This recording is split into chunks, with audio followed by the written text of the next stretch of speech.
Assalamualaikum, selamat pagi, semangat pagi teman-teman. Hari ini saya akan bahas Akra karena ada yang request. Jadi secara posisi harga sudah naik 42% dari bottom terakhir di tanggal 9 April 2025. Kemudian asing juga udah mulai masuk di 3 hari terakhir ini. Cuma asing yang masuk itu bisa jadi juga orang lokal yang menggunakan broker asing ya. Dan Akra juga akan bagi dividen. Dividennya 50. Ini cum date-nya 5 Mei 2025.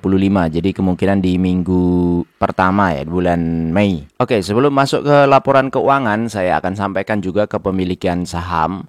Ini di bulan Maret 2025, update-nya laporan terakhir. Ini ada penambahan shareholder ya, dari direksi dan komisarisnya mereka. Ini ada Pak Sugiarto itu nambah 2 juta lembar. 2,9 juta lembar, hampir 3 juta lembar.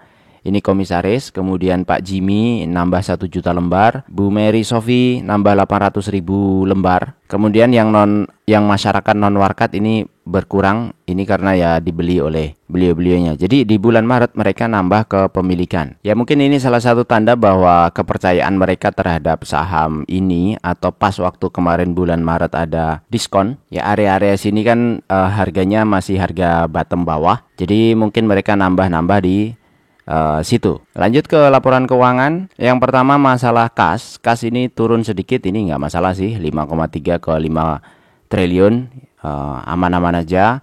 Kemudian aset ini aman, liabilitas juga aman, turun sedikit ya bebannya karena pembayaran ke pihak ketiga juga turun sedikit. Kemudian liabilitas jangka panjang juga oke. Masih aman dibandingkan Q1 2024. Kemudian saldo laba ini juga oke banget. Ini malah nambah karena mungkin labanya juga bertambah dan semuanya tidak dibagi. Kemudian pendapatan dari kontrak di Q1 2025 ini dibandingkan Q1 2024 ini membaik, naik tipis 300-400 miliar. Kemudian beban pokoknya juga ikutan naik. Nah, beban pokok ini naik setara sebenarnya dengan laba brutonya juga ikutan naik. Tapi ada beban umum administrasi yang awalnya 218 ini menjadi 222. Kemudian selisih kurs ini juga lumayan. Kalau dulu selisih kurs plus itu sampai 24 miliar, ini cuma 5 miliar. Sehingga laba usahanya turun sedikit dari tahun lalu Q1. Sehingga semuanya pas waktu turun ya, sampai laba net ini juga turun sedikit daripada Q1 2024. Dan tidak ada efek atas kenaikan penjualan, mungkin karena isu Pertamina kemarin ada oplosan itu, efeknya lumayan bagus di pendapatannya mereka sebenarnya. Nah, di detail pendapatan juga udah jelas bahwa yang membuat naik itu adalah penjualan mengenai BBM. Ini naiknya lumayan ya, 5%.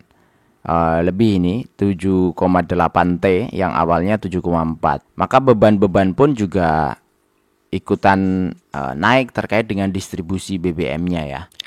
Terus penjualan kawasan industri di Q1 2025 tidak ada karena lumayan di tahun lalu itu ada 300 miliar. Ini nggak ada sama sekali, hanya diganti terkait listrik yang awalnya 30 M menjadi 184 M. Artinya ini sewa-sewa di kawasan industrinya sudah mulai jalan. Mengenai beban pokok yang tadi saya katakan, ini biasa ya, naiknya biasa karena salesnya naik, juga beban pokoknya naik di BBM. Dan beban-beban yang lain rasanya juga tidak ada yang signifikan ya. Maksud saya tidak ada yang aneh ya, biasa-biasa saja. Jadi ini normal-normal saja. Oke, jadi kesimpulannya untuk Akra, dia akan bagi dividen 50, itu sekitar yieldnya sekitar 4% kalau dilihat dari harga sekarang. Harga kemarin itu 1260, naik 1,6%. Transaksi harian lumayan 28 miliar. Dan nanti dia akan bagi dividen sekitar di Mei. Ini prediksinya kan sama persis Agustus tahun lalu dan Mei. 50 Agustus tahun 2024, 50 di Mei 2025. Nah, total dividen setahun sekitar 7,9% kalau ngelihat harga sekarang. Lalu di dividen 2023 ini 125, jadi sebenarnya lebih gede 2023 daripada 2024. Tapi ya lumayan, ini sudah konsisten. Di atas 5-6% itu sudah sebenarnya lumayan ya. Kalau konsisten seperti ini terus dan terus bertumbuh, jualannya terus bertumbuh, artinya amount dividennya juga akan naik dari tahun ke tahun. Tapi dengan kondisi ini turun yieldnya di sekitar Rp25 perbedaannya. Dan mereka sudah bagi 91% dari keuntungannya. Karena EPS-nya di 2024 kan 110 kira-kira. Jadi untuk perkembangan usahanya mungkin atau saldo laba ditahan untuk mengembangkan usahanya yang lain ya mungkin akan lebih kecil lah dengan kondisi seperti ini secara kekuatan keuangannya. Kesimpulannya, Akra masih lumayan menarik dengan harga sekarang yield dividen masih 7,9% setahun dan ada potensi di tahun ini hasilnya juga membaik, paling tidak naik sekitar 5% dari penjualan BBM asalkan mereka bisa memaintain isu atas kasusnya Pertamina dengan Pertamina Pertalite oplosan. Pertamax oplosan. Semoga bermanfaat. Wassalamualaikum warahmatullahi wabarakatuh.